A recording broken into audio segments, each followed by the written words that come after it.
Good morning, everyone. I'm going to kick things off now. I'm sure some people will continue to stream in the next 2 or 3 minutes or so, but I think we should get underway. Thank you so much for joining today. I see we already have 140 people in the chat.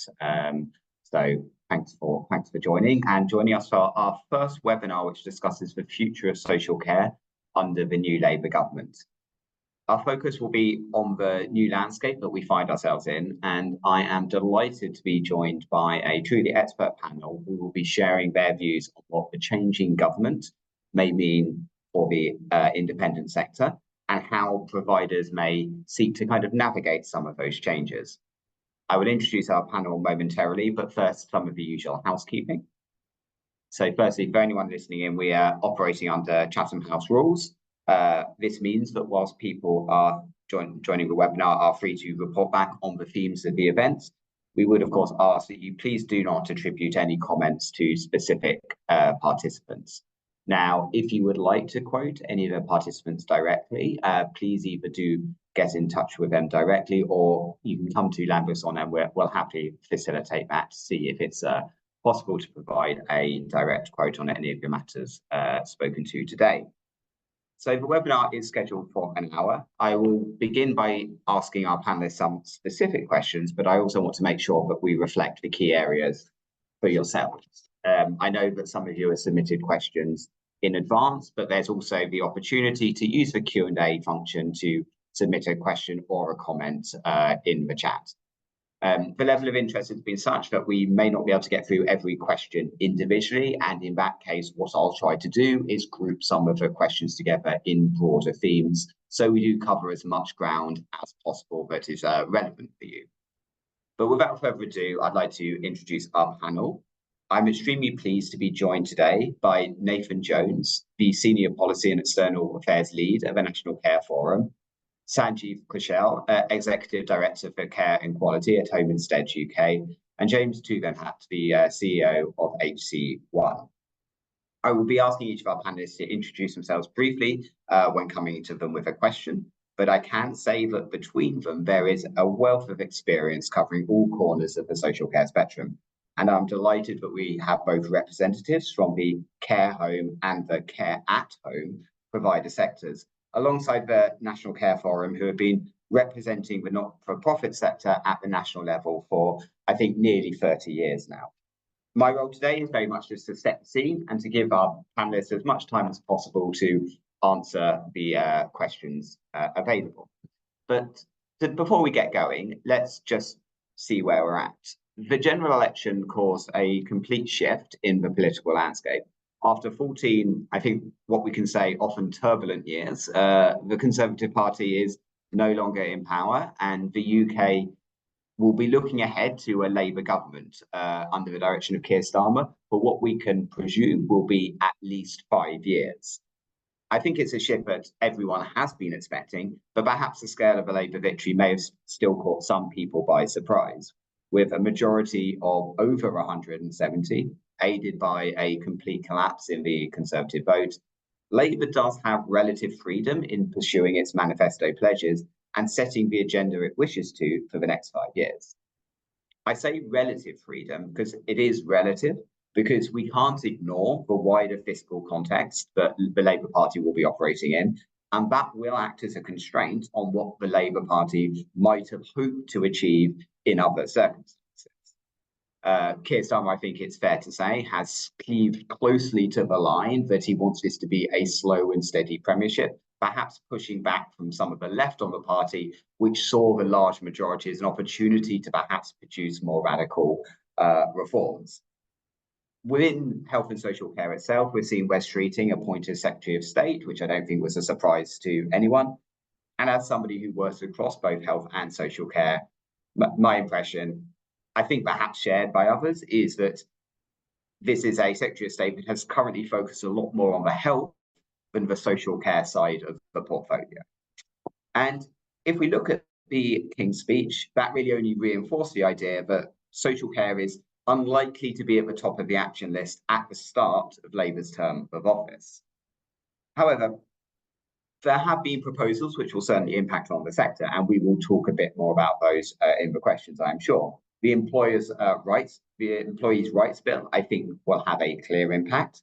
While we don't know perhaps the specifics of the legislation, we do know that there are intentions to ban exploitative zero-hour contracts, introduce basic rights from day one, like I think particularly around parental leave, removing age banding for minimum wages, and obviously most specifically for social care itself, a plan to introduce a fair pay agreement. I'm sure our panelists will definitely have views on what some or all of those parts will mean for the sector.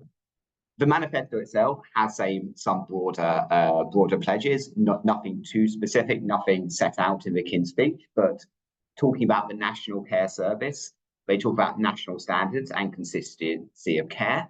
But I think there's an open question of what that really means in a world where we already have CQC in place. There is the principle of home first, which I'm sure, Sanjeev, you may wish to reflect on at some point within this call as well. There is a fair pay agreement, which was spoken to, and there is a longer term, looking to get together a longer term consensus on reform plans for funding for the sector. But what does reform really mean? Will any extra money flow into the sector? And if so, where would it come from? Or are the next 5 years going to see the sector continue to be expected to cut its cloth with whatever funding is available, potentially leading to increasingly threadbare public pay service provisions for those who cannot afford to fund their own care? Hopefully, my panelists will challenge me back on this and tell me that I'm painting too gloomy a picture for the sector. And I certainly hope that I am. But to begin with, I would like to turn to Nathan at the National Care Forum to ask for your perspective, perhaps reflecting kind of the sector more broadly as a whole. You spend your time talking to providers across the spectrum and engaging with the government at all levels. Perhaps if I can ask you to introduce yourself in the National Care Forum, and perhaps first of all reflect on the manifesto and the King's Speech, and what within it do you find kind of particularly interesting for sector, or what are the red flags or the green flags the sector should perhaps be looking out for in the announcements? Thanks, Tim, and good morning, everyone. So, as introduced, I'm Nathan Jones. I am the Senior Policy and External Affairs Lead at the National Care Forum. We are the membership body for not-for-profit care and support providers. That's a whole diversity of care and support service for working age adults as well as older adults as well, and all the stuff that surrounds that.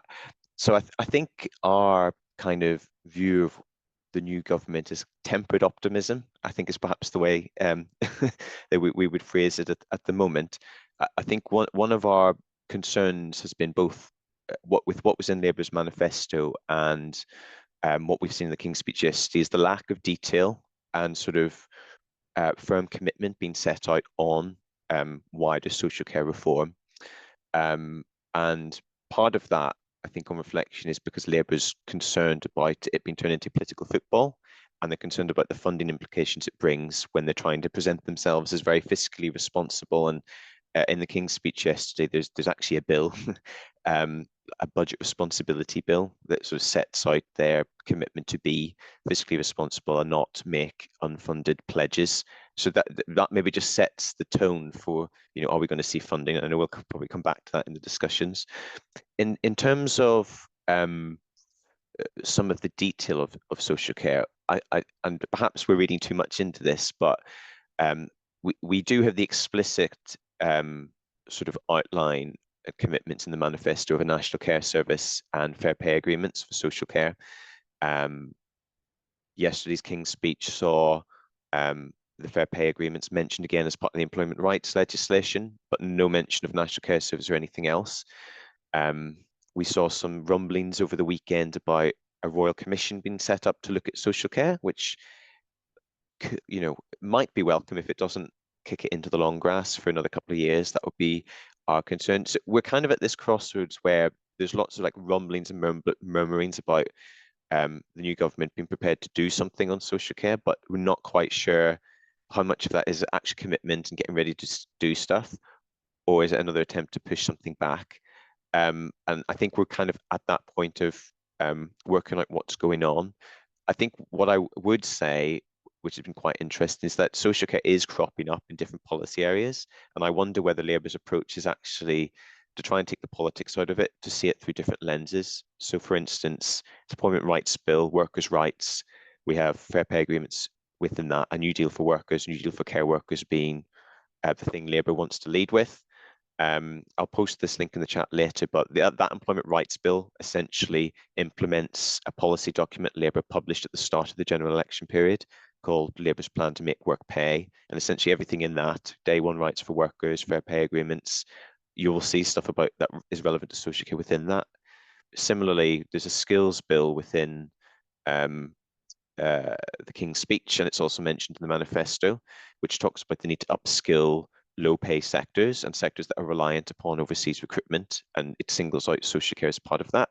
I think that in connection with the fact that the new social care minister, Stephen Kinnock, was the former shadow minister for immigration, might give you an idea of kind of the direction Labour's going in their mind. So I think it's too early to rule out, well, to state that Labour is going to push things back indefinitely. I do think there's conversations and thinking going on about how they reform social care, but how do they do it in a way that doesn't end up with it being deadlocked yet again.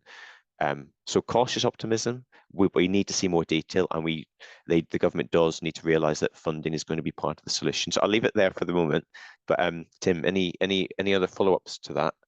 Yeah, absolutely. Thanks, Nathan. Really appreciate those insights. And I think take the idea that Labour might be taking the politics out of social care, I think will be welcome news to perhaps everyone in the sector to actually push forward some meaningful change on the more difficult questions, which I'm sure we'll address later on as well. Before I go to our other panelists, I did want to ask one follow-up actually, Nathan, and that is as you spend your time engaging with kind of the government at all levels, I mean, and you're going to have a range of new ministers who have had no experience of ministerial office before.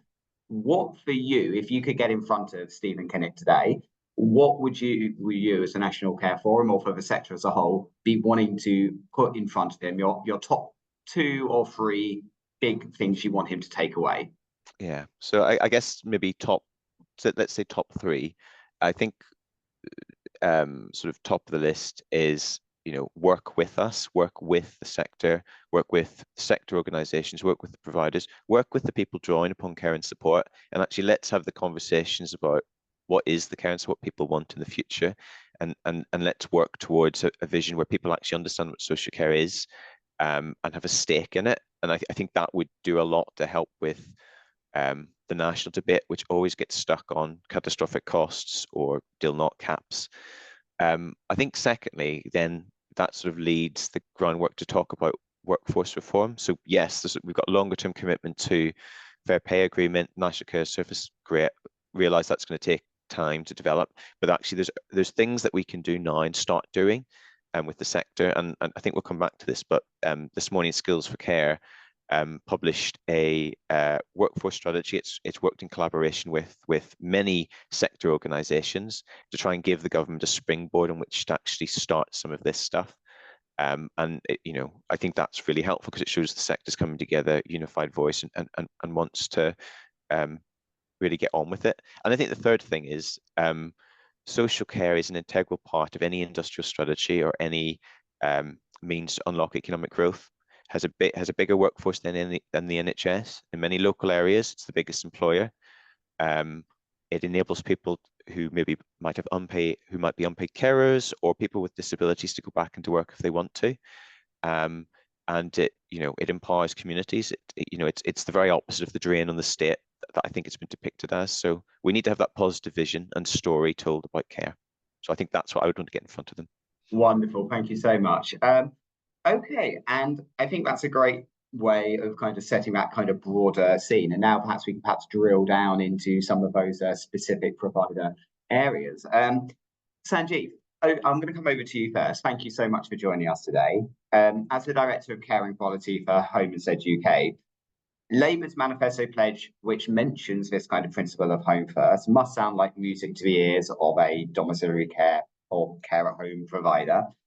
However, I think plenty would suggest that this may be what ought to be happening already, and question what actually is going to be new here. What is the meat around the bones of this? So firstly, could I ask you to introduce yourself and Home Instead for those who may not know you? And then could I ask you to reflect on what you feel Labour will need to do to make a principle of home first a reality rather than just a pledge? And what barriers you feel may need to be overcome by Labour if they want to achieve this over the length of, say, the next Parliament? Sanjeev, over to you. Thank you, and good morning, everyone. Great to be here in your company. So I'm Sanjeev Kaushal. I work for Home Instead. We are a franchise network with 256 territories across the UK. And we serve 17,000 clients and have 12,000 care professionals delivering over 10 million hours of care every year. I am a senior clinical pharmacist by background, having worked in the private sector as well as the NHS. So hopefully I can give a view on both sides of the gate.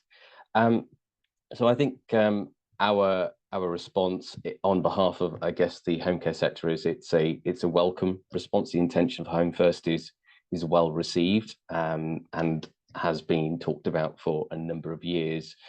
I think, as Nathan has mentioned, what we have seen is some peripheral conviction, but there doesn't seem to be any detail or any costings to deliver those policy commitments.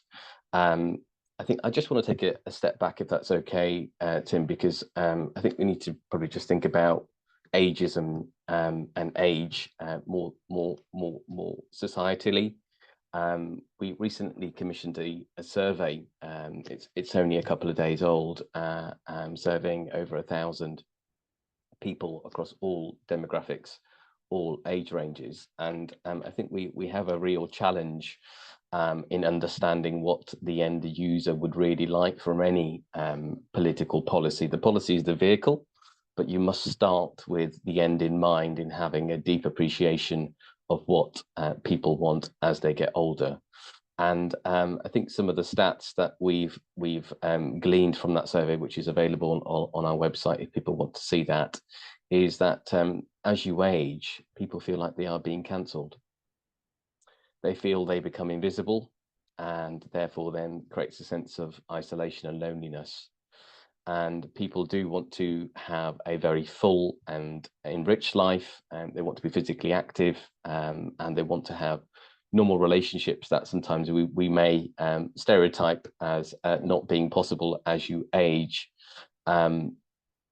Economically, the older population, particularly over 75, feel like they are not included, whether that's high street brands, whether that's fashion brands, whether that's music genres, TV and cinema. They feel culturally excluded, and that's at least 70%.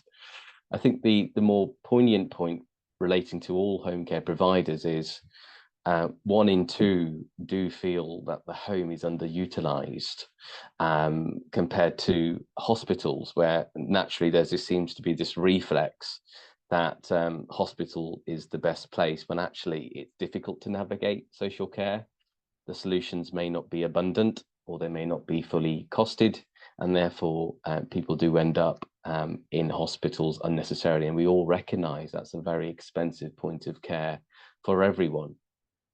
So I think we must step back, and what I would say to the government is to really think culturally about ageism, because it is endemic in the UK, and we would urge the government to launch a full inquiry to address the issue, because there are millions of people who feel excluded, and they want to be part of society, they want to contribute to the world, but also then there needs to be more societal recognition that these people have so much to give. And we must really, I suppose, reflect our mindset in making sure we don't carry those outdated stereotypes into any policy conversation, and to ensure that the policy is fit for purpose, but effective for the people who will use those services in the future.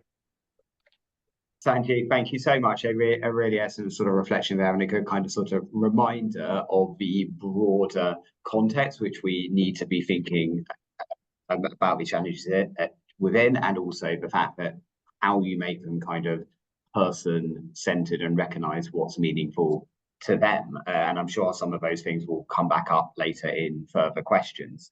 But finally, I'm going to turn to our third panelist, and I'm delighted to welcome James Tugendhat, the Chief Executive of HC1. HC1 are, I believe, either the largest or certainly among the largest of care home groups in England. And so any change within the sector is naturally going to impact on your organisation. You are responsible for a major national organisation that cares for vulnerable people across the country on a daily basis. And as such, you will face a wide range of critical priorities at all times.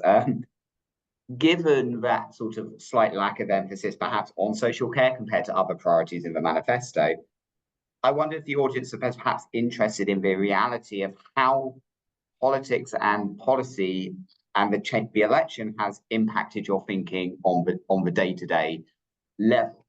So perhaps, James, if I could ask you first to perhaps introduce yourself and the organisation to people who may not be aware of you, and then ask you perhaps to reflect on the extent to which, when you walked into the office on Monday after the general election, or today after the King's speech, where exactly do those issues rank on your to-do list? James, over to you. Tim, thank you very much. And I think you introduced HC1 so fully, there's little I need to add to that. I mean, the great joy of going third in this is that I can stand back and simply endorse and echo the incredibly thoughtful comments that both Nathan and Sanjeev made. And to relate them back to your opening point, I mean, in the end, of course, I think there's tempered optimism because this government has more political capital and it's recognizing, you know, some of the scope of the challenge. But as you say, in the end, we're in the same place this Monday or Thursday as we now are, as we were pre the election. And you know, not only are we dealing with all the challenges of ageism, as Sanjeev put it, but also of simply an aging population, and that what we're seeing is, you know, the well understood fact that there's going to be we're going to need 2.5 times more dementia beds by 2040, which is only 16 years away, as we do today. And the wonderful thing about Home First and all the trends in social care in recent years is they've helped extend people's quality of life. But what we see in the demand that comes to us with our focus on those on more complex care needs towards the end of people's lives is that the inevitable journey of dementia and frailty simply means that people come to us later with higher acuity and more needs, which in turn means we need an ever more skilled, rewarded and talented workforce working in tandem with the NHS to support that. And so those challenges of more demand, higher acuity, in what remains an underfunded sector. And as Nathan pointed out, the government's means haven't increased. The challenge of creating sustainable reform and getting any reform through, given both our press, hasn't changed. But what is, I think, exciting is that, you know, this government, as I said, has political capital. And I also think that despite its majority, it knows that its electoral base is shallow and that it will be measured on the results it delivers. And it's very hard, if you want to reduce the hospital waiting list, let alone create a more sustainable model of care, not to address the challenges that Nathan so thoughtfully went through. So if I just link back to Nathan's opening comments, where Labour are starting with fair pay agreements, I think is a great place to start, because we need an ever better workforce. And we've certainly, in moving to most of our workforce, 80% being at a foundation living wage, have recognised that's where it starts. Skills for Care have further reinforced the messages around enabling colleagues to work flexibly, the training and development that's so important, the ability to increase pay with skill set.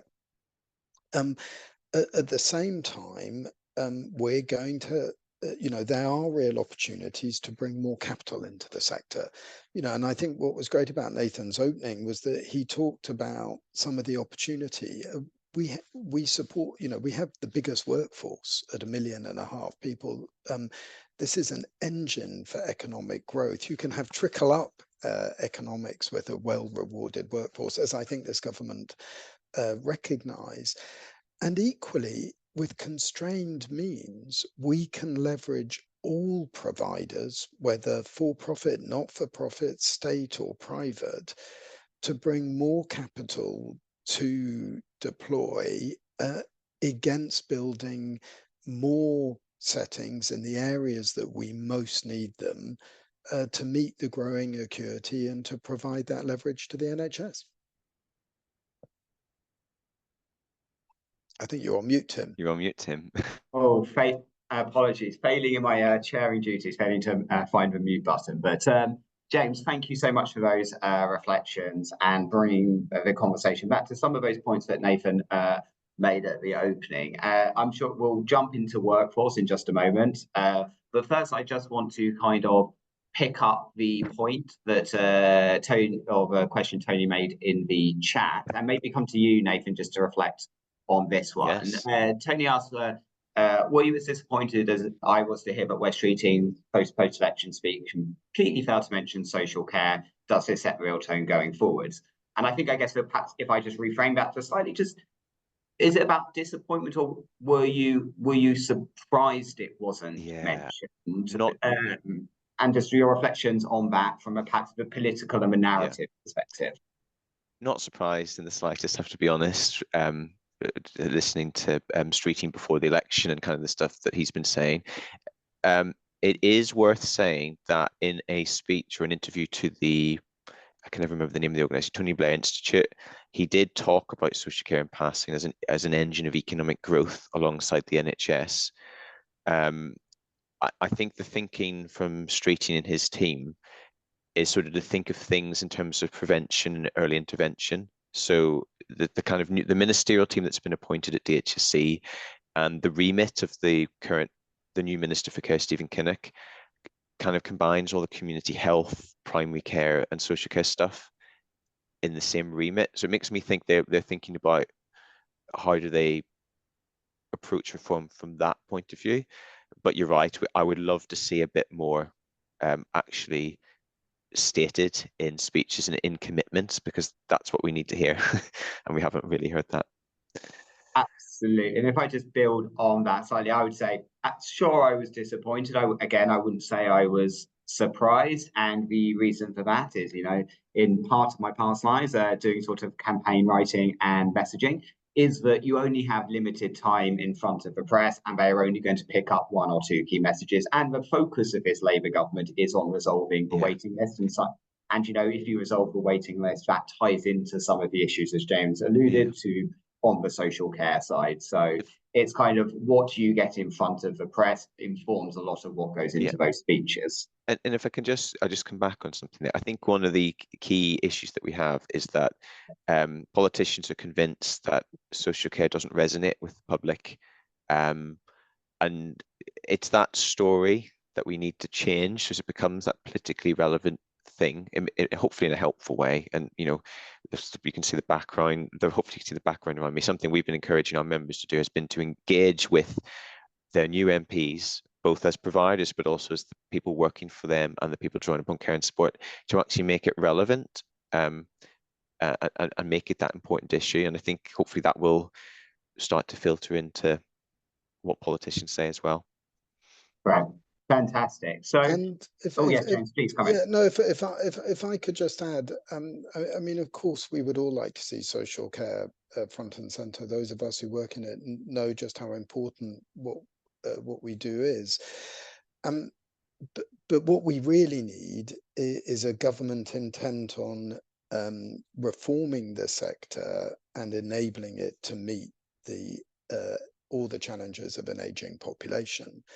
And I would much rather see a slow and steady, thoughtful response, given the points you and Nathan just made, than hype and little action. And if we do have a Royal Commission, and if it is set to report within a reasonable time frame, i.e. over a year, and it does provide political cover for taking what are really politically difficult issues around both funding reform and just more money spent on the sector, that will be a really good thing. So I think let's measure, let's see where things are in a couple of years before we get downhearted. Right, thank you, James. Perhaps sort of turning to the issue of workforce, which has kind of been sort of front and centre, both in the King's Speech with the Employers' Rights Bill and Adult Social Care publishing their Adult Social Care Workforce strategy this morning. There's a lot here for perhaps the sector to digest, and I'm not going to put you too much on the spot for not having read every line of the social care strategy within the hour and a half or so it's been available to read. But I think, you know, the social care sector, you know, has a relatively low paid workforce. I don't mean that to mean a low skilled workforce. I mean, it's a sector where, comparative to other parts of the country, a large part of it is on relatively sort of lower wages. And so any changes at that bottom end has a clear impact across the sector as a whole and across organizations as a whole. I don't think anyone would oppose like banning exploitative 0-hour contracts, but the devil is in what exploitative is meant to mean within that context. Perhaps if I can go to the providers first, then perhaps come back up to the national level with yourself, Nathan. Perhaps Sanjeev, as a home care provider, these issues around, not necessarily for home instead, but for the sector as a whole, what do you where do you see the sort of potential challenges are for the home care sector with this kind of drive to improve employee rights, but which perhaps is done so within the context of a social care sector already under pressure? Yeah, thanks, Tim. I think workforce is an absolutely critical and it always will be a really important item for all home care providers. And I think having sat on a few skills for work strategic meetings, I think what we're hearing in general is how do we attract new talent into the sector? And I think for that to happen, we need to debunk those myths, as you just alluded to, Tim, that these are low paid, low skilled occupations, and they're not. These are very capable, emotionally strong and competent individuals. And I think what we see from our network is they all want a fair and well rewarded career. There also needs to be opportunities for care professionals to have portfolio careers, whether that's within an office, whether that's taking on more responsibilities. And I think we do welcome the delegated healthcare policy that Deborah Sturdy led on, which allows clients to receive more healthcare support, more clinical tasks in their own home. However, we mustn't take that for granted or be complacent that we have willing and eager care professionals who want to support their clients through their aging process as part of the care continuum. But there does need to be a recognition that more skilled activity requires a higher level of remuneration. So I think there's always a road back to how do you fund this? How is it commissioned? How is it sustainable? I think just leaning on James' point that the population is growing in terms of aging clients. In 6 years' time, we will have more aging adults compared to the Gen Z population. So the problems are acute. They are here. I think what I will also say is we have lots of insights. We have lots of ideas already. So much great work has been done. Ideas from the sector have already been put forward. So I think my ask of any action from the government, whether that's fair pay, whether that's looking at employment rights or debunking scrupulous use of zero-hour contracts, are well received. But I think my point here is we need to recognize the capabilities of our care professionals. As clients become older, they generally are more complex, and therefore the investment in training, the investment for support needs to be matched with the government's intentions. Great, thank you, Sanjeev. James, I'm going to come over to you as well. Obviously, a large care home provider. Perhaps you spoke eloquently about workforce in your opening remarks. Obviously, as a very large care home provider, perhaps the tools at your disposal are different to perhaps smaller and medium-sized groups, and the challenges may be sort of slightly different. So, reflecting about across the care home sector as a whole, do you foresee any challenges ahead with the proposals that Labour are putting in place, or do you think the broader challenge just goes back to is there money available in the sector to fund what will be required of these changes? Well, look, the first thing to say to your point, Tim, and to Sanjeev's, is that we absolutely have to invest in the workforce, because if we're going to meet the demand, we're going to need about 3 times the number of people we have in care. And we've already got a vacancy rate across the sector of 150,000. And I think we know what we need in terms of a well-rewarded, developed, trained, skilled workforce where colleagues are recognised for the incredible skill and commitment they bring to what's a wonderful role where you get to give and receive love and make a true difference.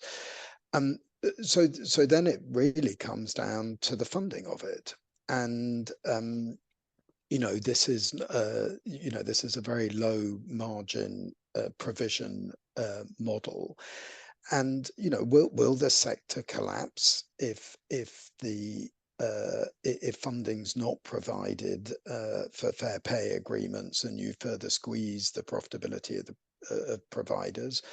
No, I don't think it will, for the reasons that it hasn't to date. But what will happen is that it will focus on ever more privately delivered care, and ever less on supporting the 50% of people who are NHS and local authority funded, where the rates are well below the fair cost of care, and therefore you're seeing capacity come out of that part of the market, and ever less care available in rural and coastal areas where it's most needed to bring down the waiting list, let alone meet the demand.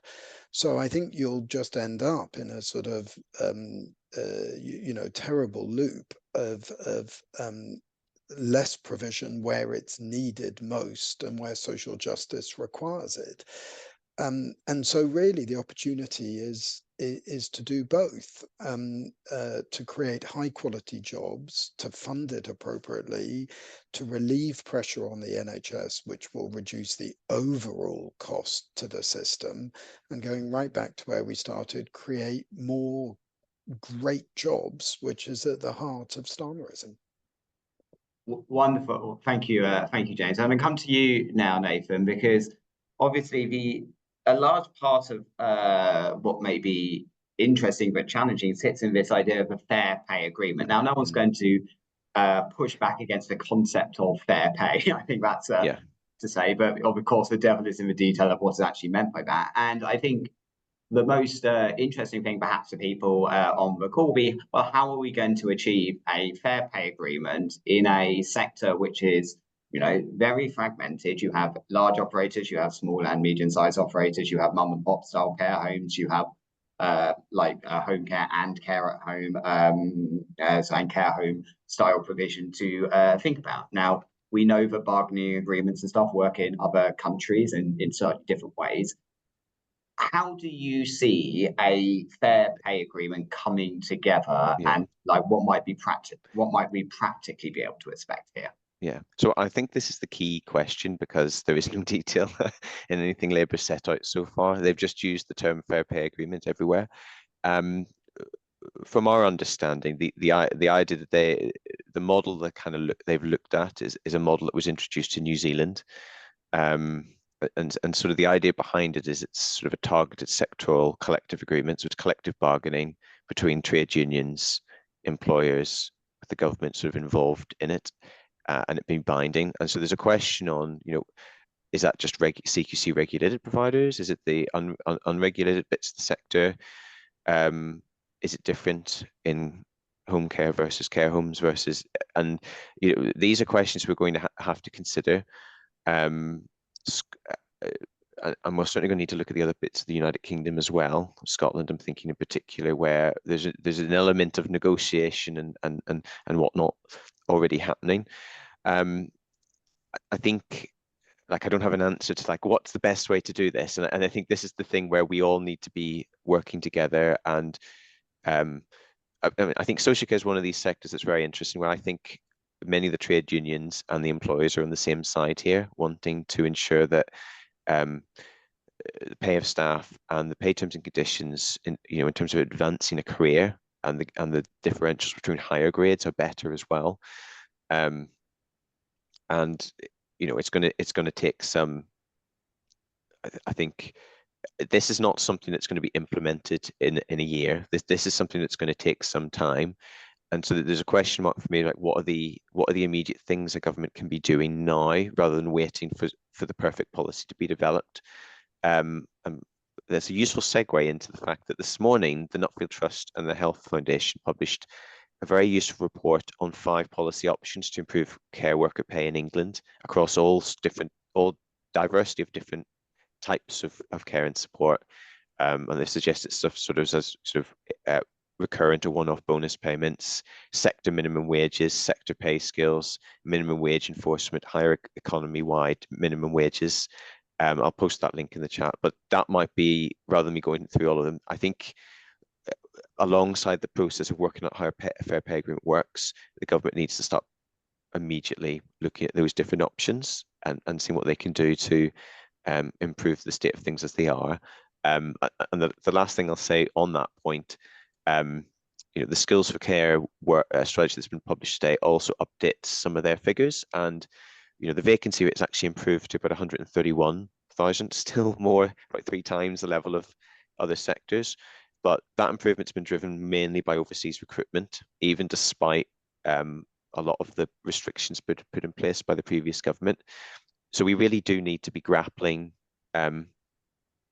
pay, and not just the sort of entry level pay, but it's the career progression through an organisation and the pay that matches that. That's the thing that was missing in the previous government's strategy. There was no mention of that sort of progress through pay bands.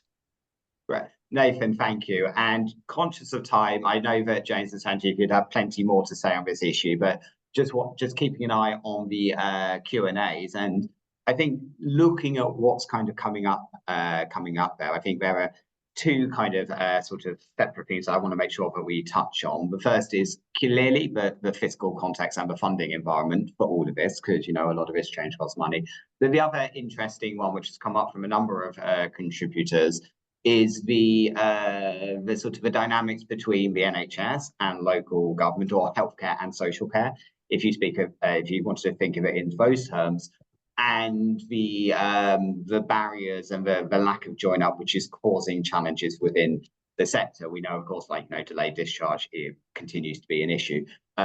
Integrated care boards are becoming more established, perhaps taking more kind of control at a local level. Sanjeev, if I come to you first, and then perhaps go over to James. What has been, Home said obviously covers a geographically large coverage. You must be experiencing kind of very different experiences in different parts of the country with different integrated care boards and systems. For you, what are your kind of reflections? Have things been improving in that join up since integrated care boards are come into effect? Are you not really seeing much of a difference? And perhaps where would you hope you might see positive change in the next 5 years?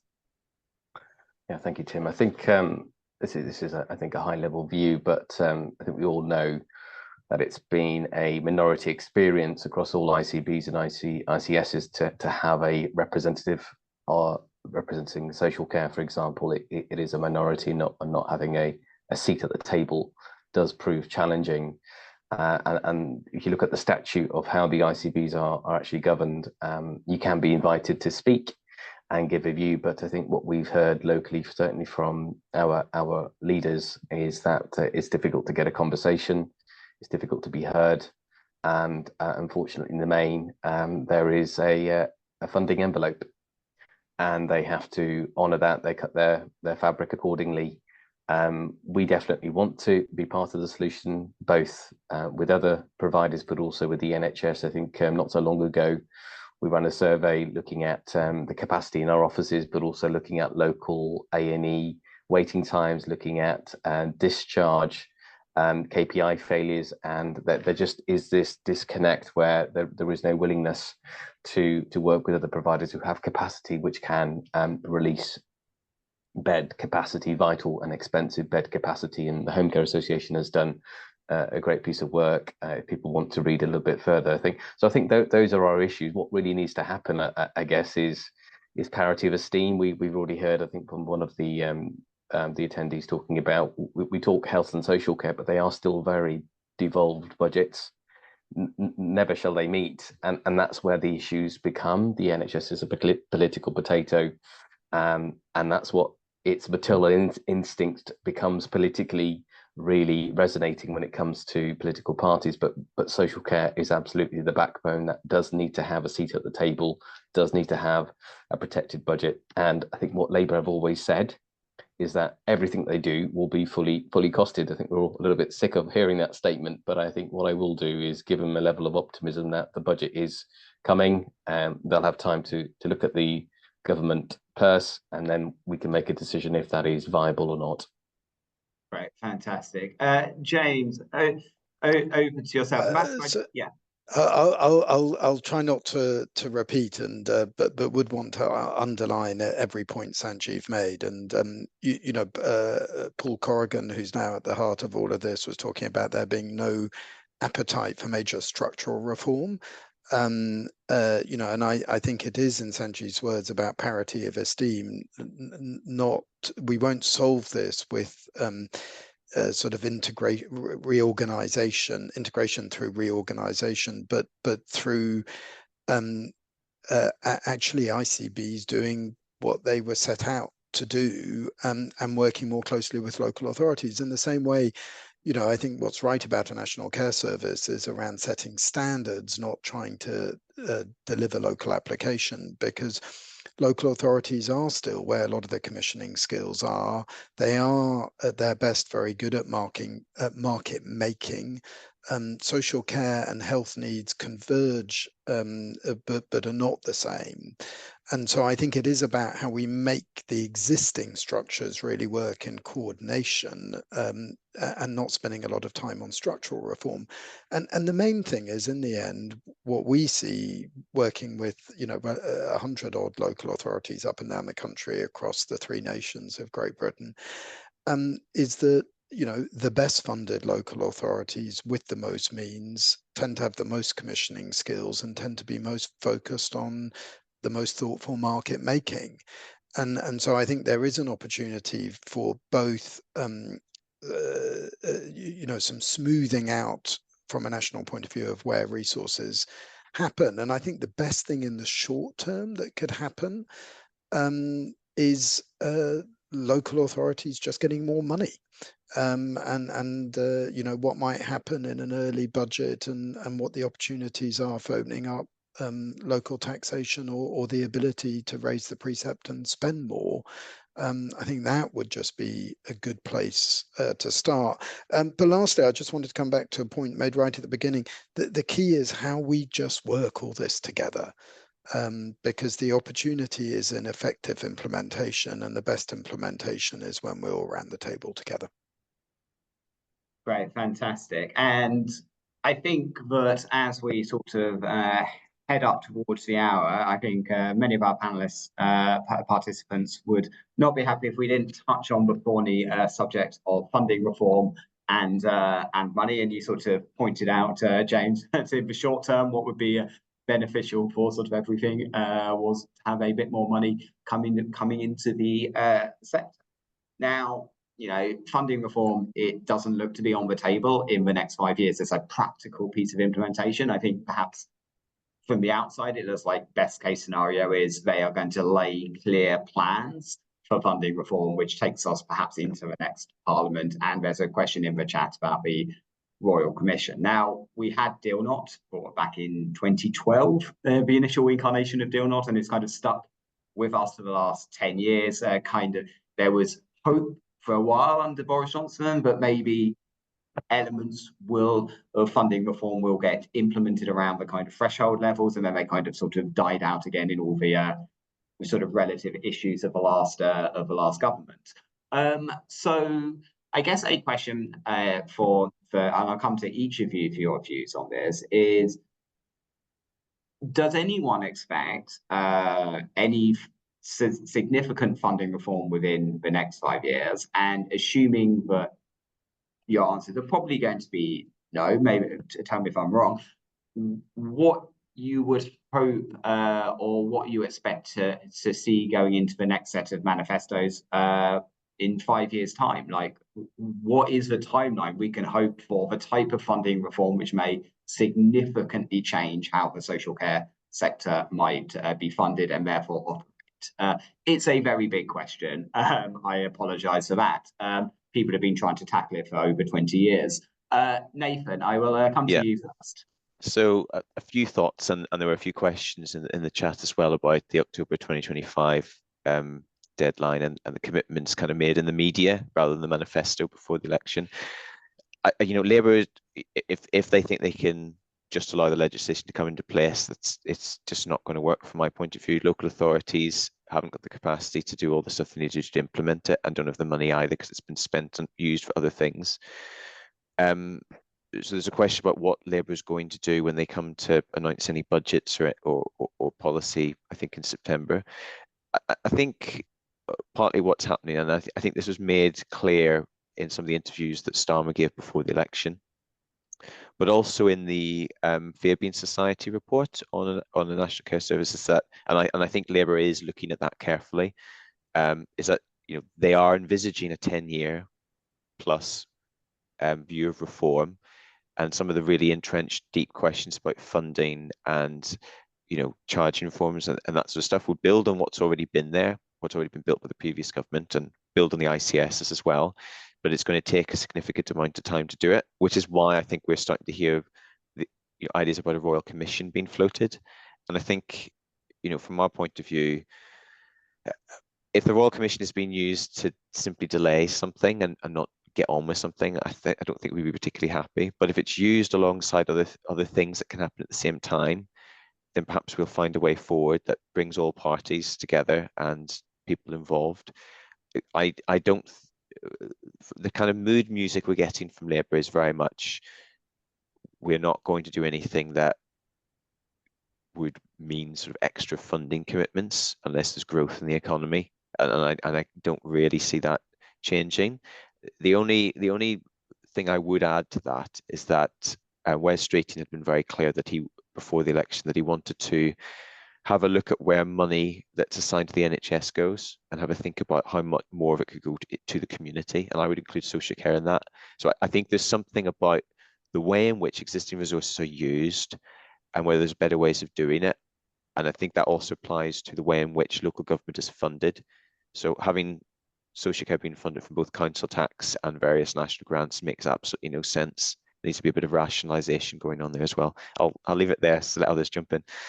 Right, fantastic. James, perhaps I come to you first, and then Sanjeev, if you have any reflections as well, please come in after. So once again, I find myself, in endorsing all those points. And look, I mean, a Royal Commission's not going to bring up new solutions. I mean, we know the answers. If it provides political cover to actually implement what are difficult and easily undermined from opposition solutions, that will be a good thing. But I think there are two different challenges here, right? There just being enough money. Well, three different challenges. The first is there just being enough money to adequately fund government-funded social care and to ensure we have enough of it against the demographics in the places that we need it. The second piece is that we need to ensure that we are reorganizing the system, more prevention, more community care, and taking it out of high-cost acute care and moving it around to where it can have a higher return. And I think Labour are on that. Then there's the problem of the funding model being fair and the extension of the universal promise. And I think all three need to be addressed. But certainly, I think the first two are more urgent, but the third will always become inevitable because the current system is simply unfair. Excellent, fantastic, James. Thanks for those reflections. Sanjeev, would you like to give us possibly our sort of final set of points before we begin to wrap up?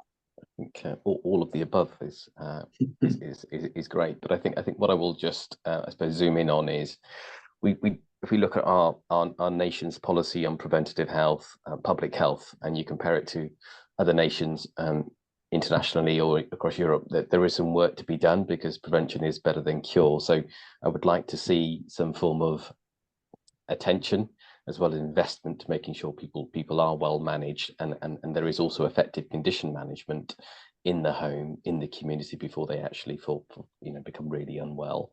I think the other point is that we mustn't lose perspective. Social care hasn't been fixed for many, many years. So to say in the next 5 years we're going to have a huge glut of new money, I think is unrealistic. These are systemic issues and therefore require systemic fixes. And therefore a medium to long-term viewpoint is really, really, really important. And we must make sure that there is economic sense in the investment needed to make sure that we remain agile, because the aging index is changing. It's not what we thought it was or what we believed it was. We will have more people living longer with more conditions. How that pales out into home care, acute settings, we don't really know. So what I would expect any government to be is constantly listening, remaining agile, but also one thing we haven't touched on is what is the appropriate use of technology, whether that's front office, back office, that will allow home care and other social care services to scale, because the survey once again does show that we have an aging population who is interested in using technology as long as it's easy. Thank you. Very good point. Thank you so much. And we've got about 90 seconds to go, so I will start to kind of wrap up here. First of all, a big thank you to our panelists, Nathan Jones, James Tugendhat, and Sanjeev Kaushal.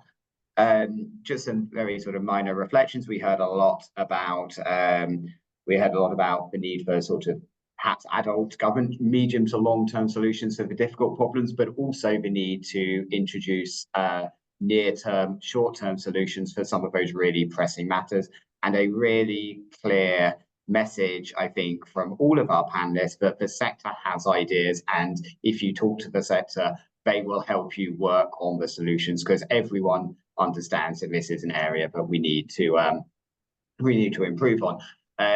We're just highlighting some slides in front of you. LaingBuisson are looking at undertaking some net zero events. If that's something you'd be interested in supporting us with, please do get in touch with us. And just a reminder, there are no little advertorials here, but we do have our home care and care at home market reports out and about and available to buy. I think our home care one came out approximately 6 weeks ago, and so is hot off the presses. Our care homes for other people one came out in March this year. So if that's of interest to you, do please get in touch. But thank you so much for attending today. We really appreciate taking the time out of your day to join us. We hope you found it interesting, and we hope this is a series of webinars that we can look to continue rolling out in the future. So thanks once again to our panelists.